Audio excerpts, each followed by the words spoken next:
Hello and welcome. Today we are here for legal lecture. आज का जो हमारा लीगल लेक्चर है वो है trust of immovable property. Immovable property का ट्रस्ट हम कैसे बना सकते हैं। अगर एक प्रॉपर्टी है, कोई प्लाट है, कोई मकान है, कोई बिल्डिंग है, इमूवेबल प्रॉपर्टी है।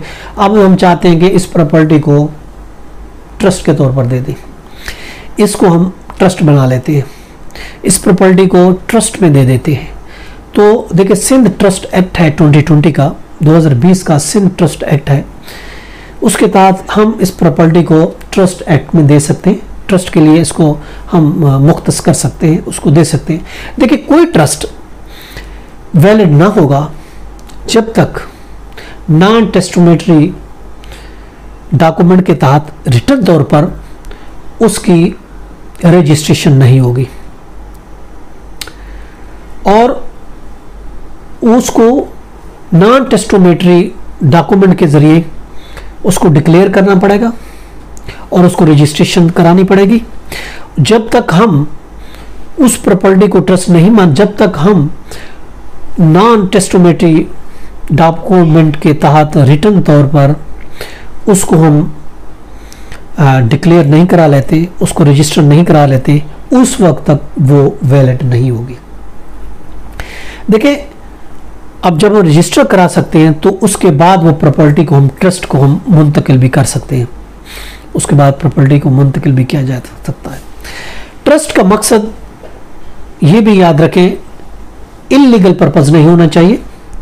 ट्रस्ट किसी लीगल पर्पस के लिए कायम होना चाहिए। अगर इल्लीगल पर्पस के लिए होगा तो वो ट्रस्ट रजिस्टर्ड नहीं होगा, वो गलत होगा। अगर कोई ट्रस्ट कायम करना चाहता है, बनाना चाहता है, तो उसकी क्रिएशन जो करना चाहता है उसमें जो ज़रूरी चीज़ें वो हम आपको बता देते हैं। उसके लिए पहली बात है, उसके इंटेंशन क्या है। What is the intention of the trust of immovable property का हम ट्रस्ट कायम करना चाहते हैं, उसकी इंटेंशन क्या है, उसकी नीयत क्या है, उसका पर्पज़ क्या है, उस ट्रस्ट बनाने का मकसद क्या है, और इसके अलावा उस ट्रस्ट में बेनिफिशियरी कौन है, हम किसको बेनिफिशियरी बना रहे हैं, उसके अलावा ट्रस्ट की प्रॉपर्टी कौन सी होगी, और इसके अलावा प्रॉपर्टी को ट्रांसफर भी करना जरूरी है। ये चीजें इंग्रेडिएंट है क्रिएशन ऑफ द ट्रस्ट के लिए, ये चीजें होनी चाहिए। और उसके बाद वो प्रॉपर्टी को हम ट्रांसफर करें, रजिस्ट्रेशन कराएं, रजिस्ट्रेशन कराने के बाद उसको हम ट्रांसफर करें, उसका पोजीशन ट्रांसफर करें। अगर माइनर है तो वो प्रॉपर्टी ट्रस्ट प्रॉपर्टी बतौर रजिस्टर्ड नहीं होगी। उसके लिए हमें या तो फिर कोर्ट में केस फाइल करना पड़ेगा, कोर्ट से इजाज़त लेनी पड़ेगी। ओरिजिनल ज्यूरिडिक्शन, कोर्ट की ओरिजिनल ज्यूरिडिक्शन में केस फाइल करना पड़ेगा और कोर्ट से इजाज़त लेना पड़ेगी। कोर्ट इजाज़त देगी तो माइनर की प्रॉपर्टी को एज ए ट्रस्ट हम रजिस्टर करा सकते हैं। अगर कोर्ट इजाज़त नहीं देगी तो माइनर की प्रॉपर्टी हम रजिस्टर नहीं करा सकते। अब इसके लिए मैंने ये बताया, आकिल बालिग होना चाहिए, अबव द एज ऑफ 18 होना चाहिए, 18 साल से उसकी एज ज़्यादा होनी चाहिए। आकिल बालिग, ये सारी जो उसकी शराइत हैं ये पूरी होनी चाहिए।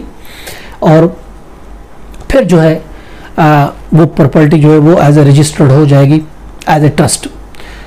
और एवरी नेचुरल पर्सन कैपेबल है होल्डिंग ए प्रॉपर्टी। कोई भी नेचुरल पर्सन है under the age, above of the age of 18 वो प्रॉपर्टी को होल्ड कर सकता है, प्रॉपर्टी को रख सकता है। और वो जो प्रॉपर्टी को रख सकता है, जो होल्ड कर सकता है, उसको बेनिफिशियरी बनाया जा सकता है। ट्रस्टी कोई भी हो सकता है, लेकिन उसके लिए भी यही है, हर नेचुरल पर्सन जो जायदाद को होल्ड कर सकता है, जो प्रॉपर्टी को रख सकता है, अबव द एज ऑफ 18 आकिल बालिग है, तो वो ट्रस्टी बन सकता है, ट्रस्टी भी बन सकता है। और बेनिफिशियरी की भी यही एक शराइत है कि बेनिफिशियरी भी ऐसे इंसान को बनाया जा सकता है। अब उसके बाद तीसरी चीज आती है रजिस्ट्रेशन। रजिस्ट्रेशन देखिए, उसकी असिस्टेंट डायरेक्टर के पास, इंडस्ट्री एंड कॉमर्स डायरेक्टोरेट में हम असिस्टेंट डायरेक्टर के पास उसकी रजिस्ट्रेशन कराएंगे।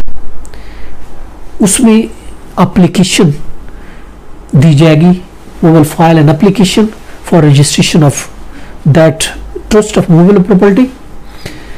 That will be given all details in that applications. उसमें तमाम डिटेल्स जो होगी वो दी जाएंगी।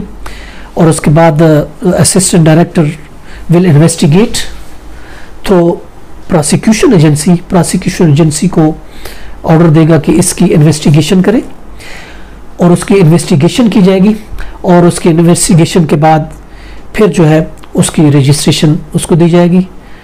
उसकी रजिस्ट्रेशन अलाउ भी हो सकती है, किसी वजह से उसकी रिजेक्ट भी हो सकती है। If that be rejected then the reasons will be noted, reasons will be described, वो वजूहात लिखी जाएंगी जिसकी वजह से वो रिजेक्ट की जा रही है। ये था आज का टॉपिक। इसका इजाज़त। Have a nice day. अल्लाह हाफ़िज़।